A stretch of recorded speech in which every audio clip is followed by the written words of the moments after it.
যদি আপনি Facebook, YouTube, TikTok বা এই ধরনের সোশ্যাল মিডিয়াতে কোনো ডিজাইন করতে চান, কোনো পোস্ট ডিজাইন করতে চান, বা আপনি কোনো ভিডিও মেক করার সময় যখন যদি ভিডিওর উপরে কোনো স্লাইড তৈরি করতে চান বা ভিডিওর কভার পেজ তৈরি করতে চান, আপনি যে কোনো সোশ্যাল মিডিয়ার প্রোফাইল তৈরি করতে চান, কভার পেজ তৈরি করতে চান, তাহলে কিন্তু আপনার গ্রাফিক্স ডিজাইন প্রোগ্রামটি শেখা লাগবে।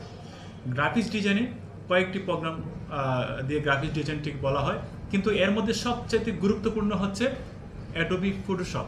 এই ফটোশপ প্রোগ্রামটি কিন্তু খুবই গুরুত্বপূর্ণ একটি প্রোগ্রাম, যে প্রোগ্রামের সাহায্যে এই সোশ্যাল মিডিয়ার এই সকল ধরনের কাজ করা যায়। আপনি যদি ভিডিও এডিটিং করেন, আপনার কিন্তু এই প্রোগ্রাম জানা থাকা লাগবেই।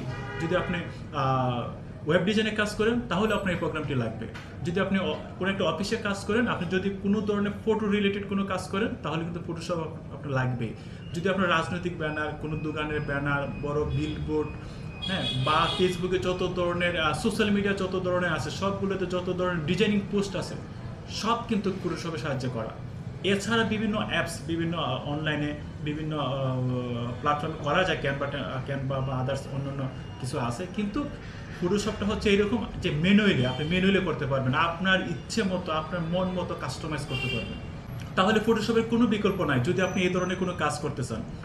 প্রথমে আপনি ভালো করে প্রোগ্রামিং শিখে নেবেন যদি আপনি এই রিলেটেড কোনো কাজ করতে চান।